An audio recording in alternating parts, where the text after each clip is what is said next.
চুদি ভাই, আমরা আটকাচ্ছিলাম, ওরা তারপরেও গ্রেনেড মারছে, ওরা তারপর গ্রেনেড মারছে।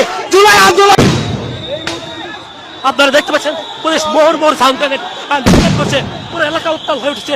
যমুনার অভিমুখে আগত যে আন্দোলন করেছে তাদেরকে সরিয়ে দিচ্ছে পুলিশ মোহর সাউন্ড গ্রেনেড বিক্ষেপ করে। মূলত তারা মার্চ টু সচিবালয় ঘোষণা করেছেন। সেই মার্চ টু সচিবালয় থেকে তারা একেবারে মার্চ টু সচিবালয় কর্মসূচি থেকে তারা সরে এসে তারা কিন্তু সচিবালয় অভিমুখে না গিয়ে তারা মার্চ টু যমুনা ঘোষণা করে। সেই ঘোষণার প্রেক্ষিতে পুরো এলাকা আসলে উত্তাল হয়ে উঠছে।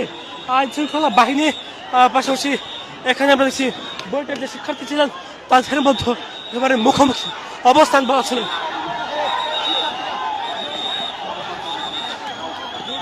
পুলিশ শিক্ষার্থী একেবারে মুখোমুখি অবস্থায়, আইন শৃঙ্খলা বাহিনী একদিকে, অন্যদিকে বইটার যে শিক্ষার্থী ছিলেন তারা কিন্তু অবস্থান নিয়েছেন।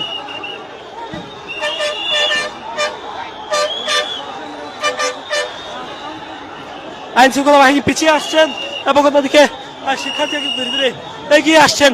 তারা মার্চ টু যমুনা ঘোষণা করেছেন।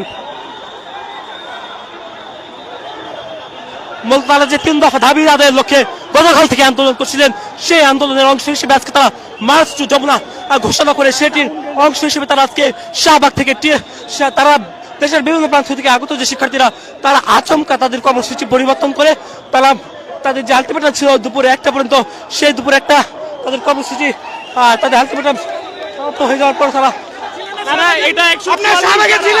শাহবাগে ছিলেন, কেউ আসলো না কেন? এইচএসসির স্টুডেন্টরা যারা অনকিত ওই ছাত্রদের সাথে উপদেষ্টাদের দেখা করার সময় হয়, আমাদের সাথে দেখা করার সময় হয় না।